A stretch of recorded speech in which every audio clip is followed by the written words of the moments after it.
dalam dunia yang kita pijak ini, ada ruang-ruang yang tidak terlihat oleh mata, antara nyata dan gaib. Inilah kisah alam maya.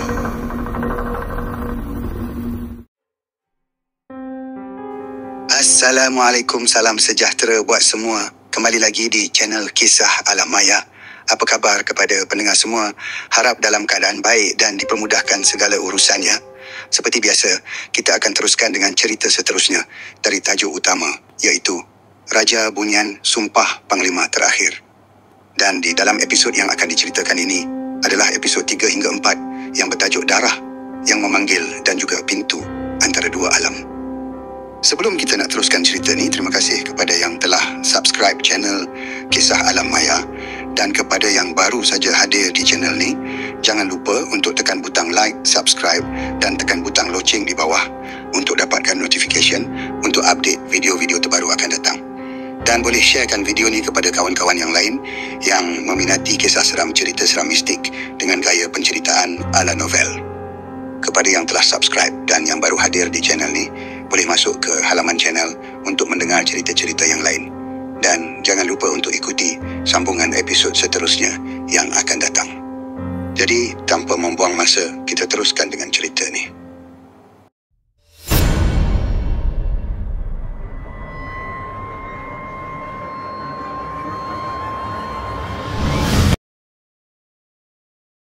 Bayu malam terasa dingin merayap ke tulang.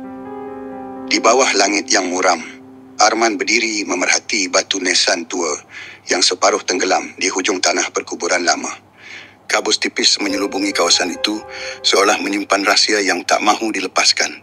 Dia sudah kembali ke tempat yang pernah disebut orang sebagai tanah larangan, tempat darah dan sumpah pernah bersatu. Beberapa hari telah berlalu sejak dia tersedar semula dari pengsan di tebing sungai Semberi. Namun, ingatan tentang alam asing yang dia jejaki, alam yang dihuni makhluk tidak bernama, masih menghantui benaknya. Suara garau lelaki tua yang memperkenalkan diri sebagai Panglima Kertala terus bermain di kepalanya. Dan kini, satu suara lain pula memanggilnya, lebih dalam, lebih mengganggu, seakan dari dalam darahnya sendiri. Arman. Dia tersentak, bukan suara di udara, tapi ia seakan bergema dalam dada, dalam nadi. Panggilan itu datang dari dalam dirinya sendiri. Sejak kejadian itu, Arman kerap mengalami mimpi aneh. Dia berdiri di medan perang yang musnah, tubuh dipenuhi luka, dan tangan menggenggam keris lama yang mengalirkan darah merah pekat. Di sekelilingnya suara jeritan, siulan angin panas, dan bayangan makhluk hitam berbentuk manusia tetapi bermata merah darah mengelilinginya. Di tengah medan, seorang lelaki tua berjubah hitam dengan mata tertutup bersuara lantang. Darahmu bukan darah biasa, Arman. Ia dipanggil untuk menuntut semula takhta yang dikhianati. Kau adalah waris terakhir dan sumpah itu belum lunas. Dia terjaga setiap kali dengan peluh membasahi badan. Tetapi hatinya semakin yakin. Ada sesuatu dalam dirinya yang belum dibuka, yang belum bangkit. Pada malam ketiga selepas itu, Arman menemui seorang lelaki tua yang dikenali penduduk kampung sebagai Pak Selamat. Seorang bomoh lama yang telah lama bersara, tetapi pernah dikenal sebagai penjaga batas antara dunia. Rumahnya di hujung hutan kelihatan sepi, hanya cahaya pelita berkedip dari dalam. Pak Selamat merenung lama wajah Arman sebaik lelaki muda itu meluahkan tujuan. Wajahnya berubah. Aku dah lama tunggu keturunan kau datang semula. Dah lama darah itu diam. Tapi bila ia memanggil balik, itu tandanya dunia yang satu lagi dah bergoncang. Kau bukan orang biasa, Arman. Siapa aku sebenarnya? Soal Arman. Pak Selamat menarik keluar sehelai kain kuning yang dibungkus kemas dalam tempurung tua. Dia membukanya dan di dalamnya terdapat seutas gelang akar bahar, sekeping cebisan kulit harimau dan satu keris kecil yang berkarat. Ini tinggalan Panglima Malai, moyang kau. Seorang manusia yang pernah disumpah untuk menjadi penjaga sempadan dunia bunian dan manusia. Tapi dia mengkhianati sumpah. Jatuh cinta pada puteri alam bayang dan akibatnya, seluruh dunia seimbang ini tergugat. Arman menelan air liur. Nafasnya terasa sesak. Aku tak tahu apa-apa tentang ni. Memang, sebab darah itu dah tidur lama. Tapi sekarang ia memanggil semula. Kerana sesuatu telah terlepas. sesuatu yang dahulunya dikurung dalam peti darah, dan peti itu telah dibuka semula. Pak Selamat mengarahkan Arman duduk. Dia mula membaca mantra dan sebaik asap kemenyan memenuhi ruang kecil itu, wajah Arman mula berubah. Matanya menjadi hitam sepenuhnya dan mulutnya menggumam sesuatu dalam bahasa yang tak difahami. Pak Selamat terundur. Dia menekuk mulut. Sumpah itu dah bangkit. Dia dah terhubung semula dengan alam bayang. Dalam keadaan sepada sedar, Arman dibawa ke sebuah kawasan di dalam hutan. Ada satu batu besar yang dipercayai pintu masuk ke satu alam gaib. Di situlah darah waris Panglima pernah ditumpahkan dalam ritual kuno. Kini, Arman berdiri di hadapannya. Keris kecil yang diberikan oleh Pak Selamat bergetar di tangannya. Angin berputar, kabus menebal, bunyi seperti nyanyian purba bergema. Tiba-tiba, keris itu menyala merah. Darah Arman menitik ke tanah. Suara lantang membelah keheningan. Darah itu telah menggesa semula. Panggilan telah dilunaskan. Dari dalam batu, muncul siluet seorang lelaki berpakaian perang zaman silam. Wajahnya mirip Arman, tetapi matanya penuh dengan kemarahan. Wahai warisku, kau telah dipilih. Dan kini, sumpah itu berpindah kepadamu. Pertarungan belum berakhir. Arman rebah.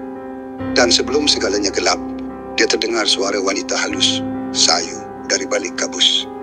Arman, kau perlu pilih. Dunia ini atau dunia kami. Gelap, dingin, sunyi yang bukan biasa. Bukan sunyi malam atau hutan, tapi sunyi yang seolah-olah seluruh dunia terhenti.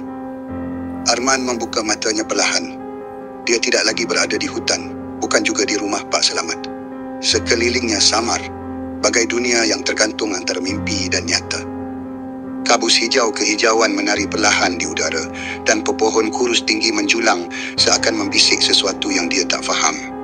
Di langit, bukan bulan, tapi sesuatu yang menyerupainya, gelap, retak, dan bergerak perlahan seperti sedang bernafas. Dia cuba melangkah, tetapi bumi di bawahnya seakan lembut seperti daging yang baru dikoyak. Jejaknya hilang begitu saja sebaik dia melangkah. Selamat datang waris, suara garau menyambutnya. Arman berpaling. Dari balik kabus, muncul lelaki tua berpakaian perang usang, berjubah hitam keperangan, dan di tangannya tergenggam tongkat kayu yang berurat merah. Matanya kosong, tetapi wajahnya penuh dengan kebijaksanaan dan dendam. Siapa kau? Soal Arman. Suaranya bergetar. Aku, Panglima Malai, leluhurmu, penjaga pintu ini sebelum kau. Dunia yang kau lihat ini ialah sempadan antara dunia manusia dan dunia mereka. Kami namakan ia alam pemisah, tempat jiwa terikat antara sumpah dan darah. Arman menggenggam keris kecil di pinggangnya, keris yang kini sudah hitam legam, tidak seperti sebelumnya. Kenapa aku dibawa ke sini? Kerana pintu itu telah retak. Penjaga lama telah mati. Dan sumpah itu kini terpaksa mencari tuan baru, kau. Tiba-tiba, bumi di bawah mereka bergetar. Kabus bertukar hitam. Dan dari kejauhan, muncul barisan makhluk yang bentuknya sukar dijelaskan. Bermata putih, bertanduk dan berwajah separuh manusia. Di antara mereka, Arman dapat lihat seorang wanita muda berpakaian serba putih. Matanya bersinar, wajahnya asing. Tetapi hatinya merasa kenal. Puteri Rahayu, bisik Panglima Malai. Siapa dia? Dia, cinta yang menghancurkan keseimbangan. Cinta yang mengheret aku mengkhianati sumpah. Dan kini, dia kembali. Arman terpaku saat wanita itu berdiri, hanya beberapa langkah darinya. Arman, kau perlu pilih. Jika kau terus di dunia ini, sumpah itu akan menjadi darahmu. Tapi engkau akan hilang dunia manusia. Jika engkau pulang, pintu ini akan terus terbuka. Dan dunia manusia akan diancam. Makhluk yang aku gagal, kurung beratus tahun dahulu. Wanita itu mendekat, wajahnya sayu. Aku tahu hati engkau terikat antara dua dunia, Arman. Tapi ada harga untuk setiap pilihan. Angin berubah jadi ribut. Alam pemisah mula retak. Dari retakan itu, Arman lihat imej kampungnya. Pak Selamat sedang membaca mantera dan tubuhnya dikelilingi api. Sesuatu sedang cuba menembus dari dunia lain. Aku tak faham. Kenapa semua ini jadi pada aku? Jerit Arman. Panglima Malai mengangkat tongkatnya dan bumi di bawah Arman terbuka, menampakkan satu bulatan simbol lama, tertulis dalam bahasa yang tidak dikenali tetapi terasa dekat di jiwa. Kerana kau bukan manusia biasa. Darahmu memegang kunci. Hanya dengan kau, pintu ini boleh ditutup semula. Tapi hanya sekali. Arman memandang Puteri Rahayu yang sudah menitiskan air mata. Kalau kau tutup pintu ini, aku akan hilang selama-lamanya. Hatinya berkecamuk. Pilihannya bukan hanya antara dua alam, tapi antara cinta yang tak patut dan nasib seluruh dunia manusia. Makhluk-makhluk yang menanti mula marah. Dunia nyata semakin diganggu. Suara Pak Selamat bergema dalam kepala Arman. Kau harus tutup pintu itu sekarang. Kalau tidak, darahmu akan digunakan untuk membuka pintu kekal ke dunia bunian gelap. Arman menggenggam keris. Dia memandang Puteri Rahayu. Maaf, aku harus pulang. Puteri itu mengangguk dan senyum terakhirnya menghilang bersama angin. Dari matanya, jatuh setitis air mata yang membeku jadi kristal di tangan Arman. Bawalah ini, kalau hati kau kekal suci, kita akan bertemu lagi di antara dua waktu. Arman menikam keris ke tengah simbol di tanah. Cahaya terang meletus. Jeritan makhluk bunian gelap bergema. Ribut bunyi dan cahaya menyerbu seluruh alam pemisah. Dan saat segalanya meledak, Arman tersedar. Dia berada di depan rumah Pak Selamat. Tubuhnya diselaputi debu dan lumpur. Tangannya masih menggenggam keris yang kini bersih dan berkilat. Di telapak tangannya, kristal kecil berbentuk air mata, bersinar perlahan. Pak Selamat memandangnya penuh makna. Kau dah tutup pintunya? Arman mengangguk.